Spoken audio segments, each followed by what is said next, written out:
গাজীপুরে শ্রীপুরে ভুতুলিয়া গ্রামে মাটি চাপা অবস্থায় এক মহিলার লাশ উদ্ধার করা হয়েছে। ঘাতক আশিককে 24 ঘন্টার ভিতরে আটক করেছে শ্রীপুর থানা পুলিশ।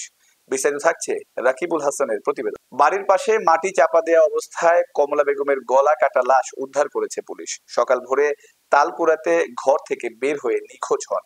অনেক খোঁজাখুঁজির এক পর্যায়ে ঝোপঝাড়ের মধ্যে তার গলা কাটা লাশ দেখতে পান স্বজনরা।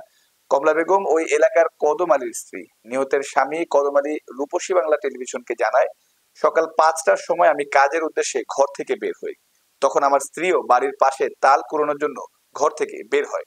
দুপুর 12টার সময় আমি বাড়িতে এসে আমার স্ত্রীর খোঁজ করি। তখন আমার নাতি জানায় তার দাদি কোথায় আছে সে জানে না। তারপর আশেপাশের বাড়িতে আমরা সবাই মিলে খোঁজ নেয়ার চেষ্টা করি। খোঁজাখুঁজির এক পর্যায়ে আমার প্রতিবেশী একজন জানায় ঝোপঝাড়ের ভিতরে সন্দেহজনক কিছু দেখা যাচ্ছে মাটি চাপা অবস্থায়। পরে আমরা প্রতিবেশী সহ সবাই মিলে গিয়ে দেখতে পাই কমলার মরদেহ মাটির নিচে চাপা অবস্থায় আছে। শ্রীপুর থানার ওসি আব্দুল বারিক জানান, খবর পাওয়ার কিছুক্ষণের মধ্যেই ঘটনাস্থলে পুলিশ পাঠানো হয়েছিল। তাছাড়া আমরা 24 ঘন্টার ভিতরেই খুনি আশিককে আটক করতে সক্ষম হয়েছে। যদি থাকে আমার কোন কয় না আঙ্গনও নাই। আমার মামার শ্বশুর গাজীপুরের।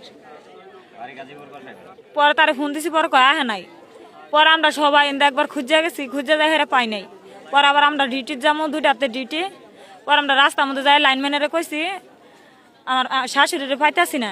সকালতে কয়তে খুঁজো গা, আমরা অফিসে যাই। কয়ে পরে আমরা আহেরে আমার চাচা শ্বশুর আমরা সবাই এই জায়গায় আইছি। আহেরে আমার চাচা শ্বশুর এমরাতে ডাকতেছে। আমরা অর্ধেকটি ওই সাইডে দল আর অর্ধেকটি এই সাইডে। পরে আমার চাচা শ্বশুর নাইছে। আহেরা কইতেছে কয় এনু জানি কারে টাইনা নিছে, এনু মাটি কতুরি দেখা। পরে আমরা সবাই আহেরে আমরা 3 জনে, একজন জুটটা টান দিছে আর আমি মাটি টান দিছি। মাটি টানতে কাপড় আমার হাতের মধ্যে বাইজা পড়ছে। পরে আমরা সবাই ছিটকা দৌড় দিছি খালি।